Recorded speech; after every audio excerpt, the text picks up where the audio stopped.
Hi, I'm Tracy. I'm Sean. Welcome to Wow That's Nuts, episode 3. Today we're going to do some skits about cats, and we're going to have... Are you okay? Yeah, I'm fine. We're going to do a fact check where we check facts, and we're going to deal with... You're sweating. I'm fine. We're going to do a skit about bad bosses, and then...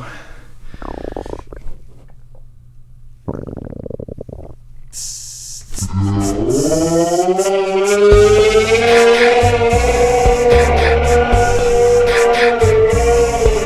you're trying to do a show and your colon's about to blow, diarrhea.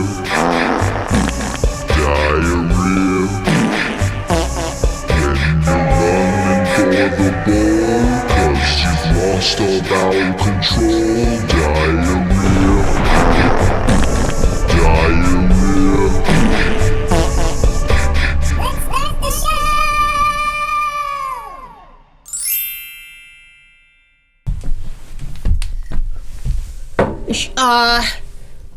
Sean, I don't know how to turn this thing off. Don't be a drag, don't be a putz. Just tune into an episode of Wow That's Nuts.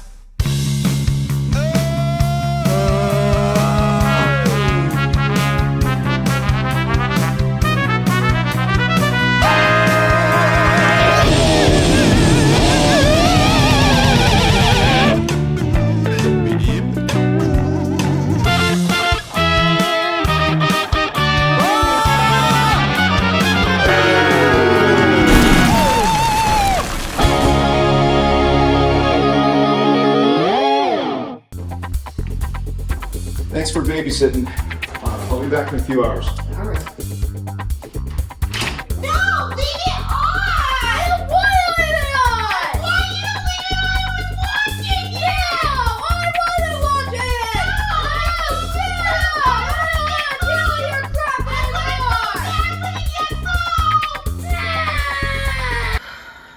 It's time for a cat chat. What you gonna do when the world is cruel to you?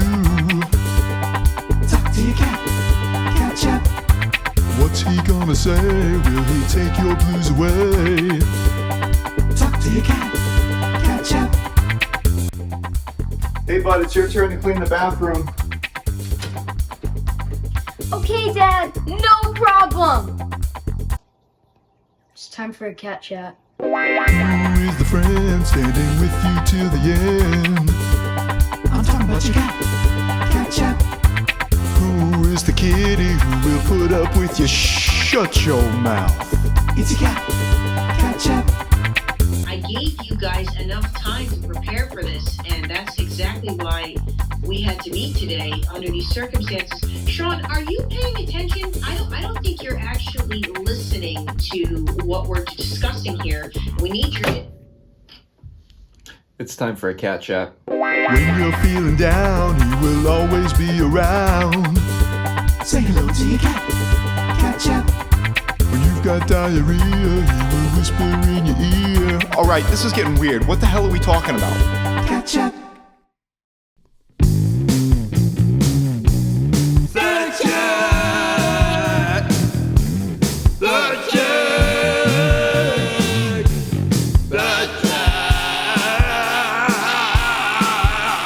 Now it's time for Fact Check, where we try to find interesting information about people, places, things that you may or may not know about, but we think that you should know about. Today we're going to talk about James Harrison. You've probably never heard of him, but he's known to some as the man with the golden arm. His blood produces an antibody that has saved not one, but millions of lives. He holds the Guinness World Record for donating blood over 1,000 times. Why did he do this? His blood produces an antibody that cures Rhesus disease, which is a condition where a pregnant woman's blood destroys her baby's blood cells. Thanks to James, a medicine has been developed that could very well put an end to this fatal disease for good. Thanks for your service, James. You're an inspiration to us all.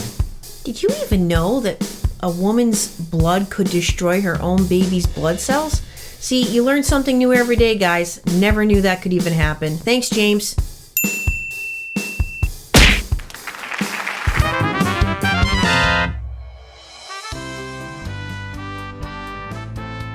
Oh, hi there. today's fast-paced competitive work environment, it's harder than ever to find a good job with good wages and a positive workplace. The last thing anyone wants is a low-paying job with horrible work conditions, and nothing makes conditions worse than having a bad boss. In today's video, we're going to help you identify some key factors that will allow you to determine whether you have a bad boss and what you can do about it. Factor number 1, micromanaging. Donna, I'm going to need to get that schedule from you. Remember we talked about this? Yep, no problem. I'll get that right over to you. If your boss wants more information, don't be afraid to give it. No amount of information is too much. In fact, they're really going to appreciate the finer details. Factor number 2, hovering. Sean, I'm going to need you to send me that schedule. Remember we talked about this. If you find your boss invading your personal space on a regular basis, there are several steps you can take to eliminate this behavior. Place rat traps strategically around the office.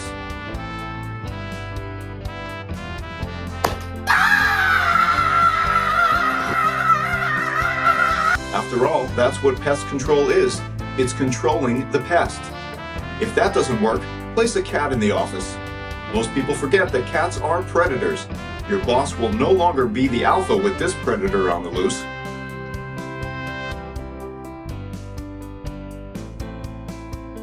Factor number 3, overworking. When your boss is dumping way too much work, including their own tasks, onto you, there is only one way to handle this: office funk. When you're eating dinner this evening, rather than putting your leftovers in the refrigerator, place them in an open container on your nightstand. Make sure to keep your door closed, the windows shut, and turn up the heat. When you wake in the morning, you'll notice a foul smell. This means it worked. You've created the funk. Now, how do you transfer the funk into the office? Simple. 1. Take the leftovers and rub them all over your pits and parts. 2. Keep yesterday's clothes on. 3. Throw your toothbrush out. You won't be needing that anytime soon. Repeat for 7 days or until the problem is solved. In conclusion, you now have the tools you need to create a work environment that works for you.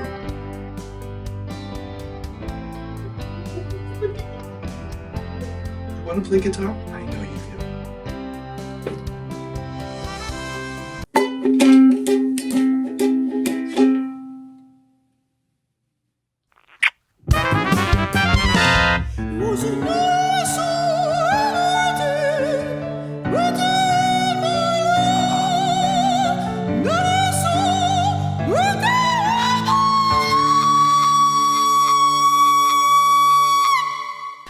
Okay, so Sean's going to look away while I put up what I think is the third song here we're doing in our series of the nuttiest songs ever written. So I'm going to get this set up here.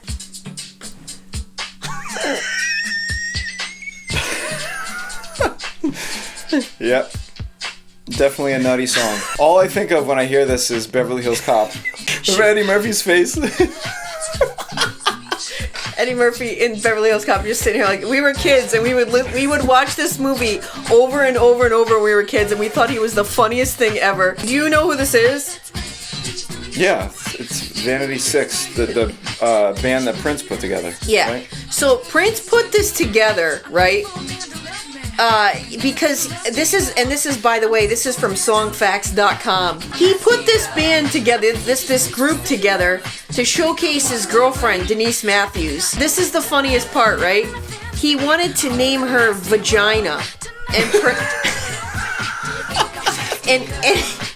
pronounce it Vagiana, Vageana, but she nixed the idea. And then he teamed her up with the other two, Brenda Bennett and Susan Moonsey. The backing band for this, I didn't realize, was The Time. That makes sense. Right? After this album was released, Prince and they ended up naming her Vanity, not Vagina.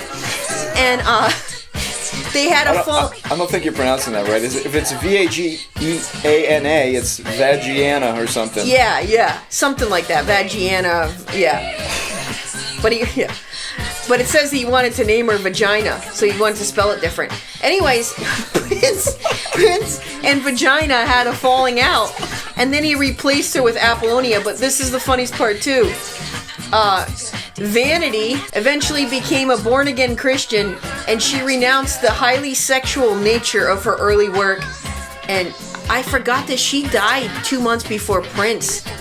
They were both 57 when they died. That's kind of weird. You can tell she's uncomfortable. Yeah, her face just screams, Prince forced me to do this. Prince makes me go to bed with this outfit and my makeup fully on and my high heels. Well, at least the song got put to good use in Beverly Hills Cop. The music is really good. And this, I mean, she's got a good voice and everything too. What made it silly was Beverly Hills Cop. Well, that's it, guys. Another edition of the nuttiest songs ever written.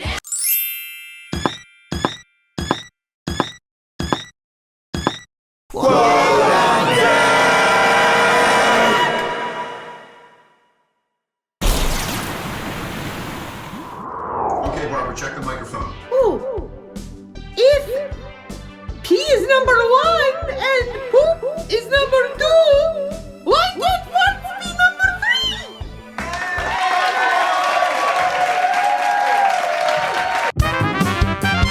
3? Thanks for watching the show! Anyway, that wraps up episode 3. Make sure you like and subscribe. And as always, we're going to leave you with some original music. Do you have a song? I thought you had a song. I don't have anything. Well, what the heck? Well, we have to end with music. We always end with music. Let's make up a song right now. Do do do do do do do do do do do do. Take it away. Take it away. Take it away. Take it away. Well, maybe we do some. We show some bloopers. Bloopers.